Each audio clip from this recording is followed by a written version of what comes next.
7.1 का 5वां जो प्रश्न है, किसी कक्षा में 4 मित्र बिंदुओं ए बी सी और डी पर बैठे हैं जैसा कि निम्न आकृति में दिखाई दे रहा है। चंपा और चमेली कक्षा के अंदर आती हैं और कुछ समय तक देखने के बाद चंपा चमेली से पूछती है, क्या तुम नहीं सोचती हो कि ए बी सी डी एक वर्ग है? चमेली इससे सहमत नहीं है। दूरी सूत्र का प्रयोग करके बताइए कि इनमें से कौन सही है। तो ये देखो चित्र आपको यहाँ पे दिखाई दे रहा होगा और चंपा और चमेली यहाँ अंदर आए और अंदर से उन्होंने देखा एक मित्र ए पे बैठा है, एक बी पे, एक सी पे और डी पे। तो उन्होंने अनुमान लगाया कि अगर ए से बी को, बी से सी को, सी से डी को और डी से ए को मिला दें तो एक वर्ग बन जाता है। ठीक है, और चंपा को लगता है कि ये एक वर्ग है और चमेली को लगता है कि यह वर्ग नहीं है। तो हमको जांच करनी है दूरी सूत्र का प्रयोग करके। तो सबसे पहले तो हम क्या करते हैं, देखो इनके जो निर्देशांक हैं उनको हम ज्ञात करते हैं। तो देखो ये होता है हमारा एक्स अक्ष होता है इधर को, और ये होता है हमारा ऊपर की तरफ होता है वाई अक्ष। ठीक हो गया, ये हो गया वाई। तो पहले एक्स में देखते हैं फिर वाई में देखते हैं। तो ए के निर्देशांक देखते हैं। देखो एक्स में कहाँ छू रहा है, 3 में, और वाई में 4 में। तो ए के जो निर्देशांक हैं यहाँ लिख देते हैं। ए के निर्देशांक हो गए एक्स में 3, वाई में 4। इसी प्रकार बी के जो निर्देशांक हैं वो क्या है, बी देखो यहाँ देखो एक्स अक्ष को कहाँ छू रहा है, 6 में, और वाई को छू रहा है 7 में। तो बी के निर्देशांक हो गए 6,7। इसी प्रकार सी बिंदु के निर्देशांक क्या है, एक्स अक्ष को 9 में और वाई अक्ष को 4 में छू रहा है, तो 9,4 हो गई। और इसी प्रकार बिंदु डी के जो निर्देशांक हो गए एक्स में 6 और वाई में 1। तो पहला काम तो ये हो गया कि जो चारों मित्र बैठे थे उन चारों मित्रों जहाँ पर वो बैठे हैं उसके हमने क्या ले ली, निर्देशांक ले लिए। ठीक है, अब दूरी सूत्र का प्रयोग हमको करना है। हमको ये साबित करना है कि ये वर्ग है या नहीं है। तो क्या करते हैं, वर्ग के लिए क्या होता है नियम, देखो वर्ग की विशेषता ये होती है कि वर्ग की चारों भुजाएं बराबर होती हैं और दोनों विकर्ण जो होते हैं बराबर होते हैं। यहाँ पर हमको केवल भुजाओं के संदर्भ में बताना है। वैसे चारों कोण समकोण भी होते हैं हम ये कह सकते हैं, लेकिन यहाँ पर हम कोण ज्ञात नहीं कर सकते दूरी सूत्र से। तो इसलिए हम केवल और केवल 6 चीज़ें निकालेंगे, 4 भुजाएं और 2 विकर्ण। तो पहली भुजा हम निकालते हैं, ए और बी के बीच की दूरी हम निकालते हैं। ए बी हम इसको लिखते हैं यहाँ, ए बी बराबर हो जाएगा, सूत्र हमने आपको पहले लिखाया है, अगर आप चाहते हैं तो फिर हम लिख लेते हैं, x2 माइनस x1 का whole square plus y2 minus y1 का होल स्क्वायर, ये सूत्र होता है। तो x2 क्या है, b के निर्देशांक में जो x है पहला, b के निर्देशांक में जो पहला है ये है x2, तो इसके 6 में से घटाना है ऋण x1 को, x1 मतलब a का x निर्देशांक कितना है 3। हम जैसे हमने कर लिया था हम ऐसे भी हम नोट कर सकते हैं x1 y1 और x2 y2, ठीक है, का whole square plus y2 b का y निर्देशांक 7, बीच में ऋण है, y1 a का y निर्देशांक 4, घटा देते हैं तो ये हमको प्राप्त हो जाता है 6 में से 3 घटाएंगे आएगा 3, 3 की घात 2, और 7 में से 4 घटाएंगे तो भी आएगा 3, 3 की घात 2। तो ये हो गया 3 की घात 2 का मतलब है 3 गुणा 3, तो 3 गुणा 3 हो गया 9, और ये भी 3 गुणा 3 हो गया 9, 9 में 9 जोड़ देंगे तो कितना आ जाएगा, 18 आ जाएगा। तो ए बी का जो मान आ गया ये आ गया √18।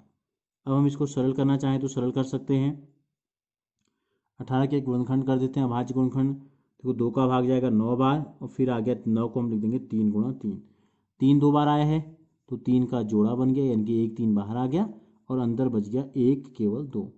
तो ये हमको पता चल गई दूरी कितनी है, ए और बी के बीच की दूरी आ गई 3√2 इकाई।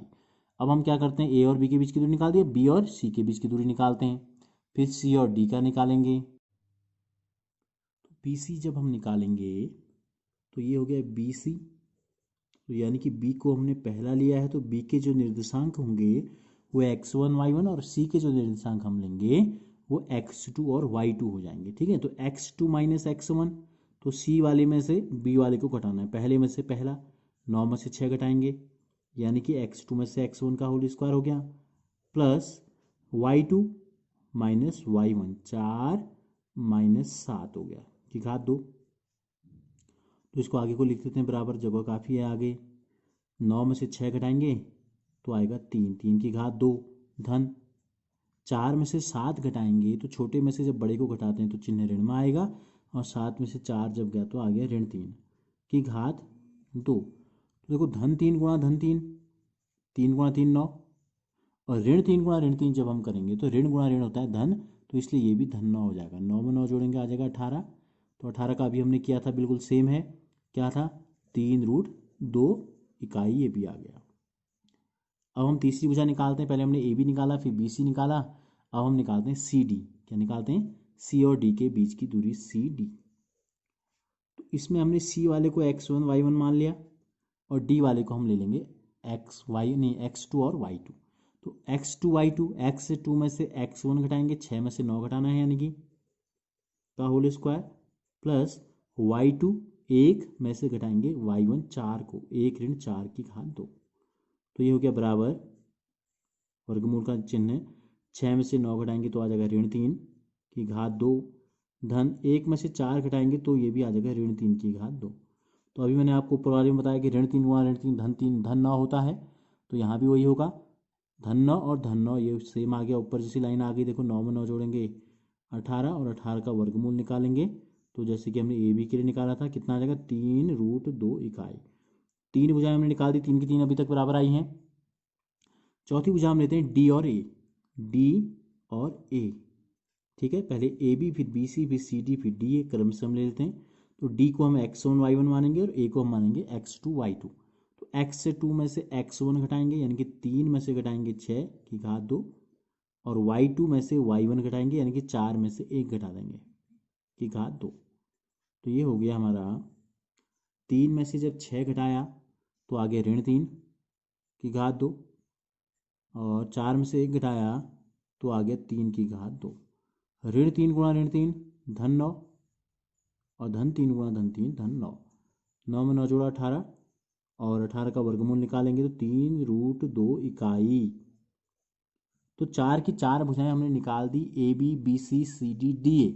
तो चारों का मान अभी तक आया है 3√2। अब हमको क्या निकालने हैं? वर्ग के चारों भुजाएं तो बराबर हो गई, चारों भुजाएं तो समचतुर्भुज में भी बराबर होती हैं, लेकिन विकर्ण बराबर नहीं होते हैं, जरूरी नहीं है। तो हम विकर्णों की जांच करते हैं, क्योंकि वर्ग में विकर्ण बराबर होते हैं। तो अब हम निकालेंगे ए सी। क्या निकालेंगे? कोष्टक में लिख देते हैं विकर्ण, ए सी विकर्ण हम निकालते हैं। अभी तक जो हम निकाले थे भुजाएं थी, सब भुजा थी ए और सी। तो ए को x1 y1, सी को x2 y2। तो 9 में से घटाएंगे 3, और 4 में से घटाएंगे 4, यानी कि 4 में से 4 घटाएंगे कितना आएगा 0। तो क्या बचा? केवल ये बचा, 9 में से 3 घटाएंगे 6 की घात 2, और धन 0 की घात 2। तो ये आ गया 6 6 36, और 36 का अगर वर्गमूल निकाल देंगे 6 गुणा 6, तो क्या आ जाएगा? केवल और केवल बचेगा 6। तो विकर्ण, एक विकर्ण आ गया 6 इकाई। दूसरा विकर्ण निकालते हैं, बी से डी को मिलाते हैं, आमने सामने के शीर्षों को मिलाते हैं तो विकर्ण बन जाता है। तो बी से डी को मिला देते हैं, विकर्ण हो जाएगा।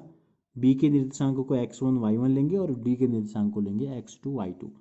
तो ये हो गया, 6 में से घटाएंगे 6, तो इसका पहला वाला 0 आ गया। धन 1 में से घटाएंगे 7, 1 ऋण 7, तो 6 में से 6 गया 0 की घात 2, और 1 में से 7 घटाएंगे तो ऋण 6 की घात 2। तो ऋण 6 गुणा ऋण 6 धन 36 हो गया। 36 का वर्गमूल निकालेंगे 6 गुणा 6, 6 का जोड़ा बन गया तो 6 इकाई। तो क्या देखने को मिला हमको? हमको ये पता चला, तो हम लिखते हैं, इसलिए ए बी जो है वो बी सी के बराबर आया था, बी सी सी डी के बराबर, सी डी डी ए के बराबर, और ये चारों जो हैं आए थे हमारे 3√2 इकाई। ठीक हो गया। तथा विकर्ण ए सी और बी डी जो हैं ये बराबर आ गए 6 इकाई के। यहाँ पर हम लिख सकते हैं भुजाएं, क्या लिख लें? भुजाएं ए बी बराबर बी सी बराबर सी डी बराबर डी ए बराबर 3√2 इकाई, और विकर्ण ए सी और बी डी बराबर 6 इकाई। इसलिए ए बी सी डी एक वर्ग है, एक वर्ग है। हमसे पूछा था कि कौन सही है, चंपा ने कहा था ये वर्ग है, चमेली ने कहा था ये वर्ग प्रतीत नहीं हो रहा है। तो इसलिए लिख देंगे चंपा का अनुमान सही था। चंपा का जो अनुमान था वो क्या था, सही था, यहाँ पर लिख देंगे।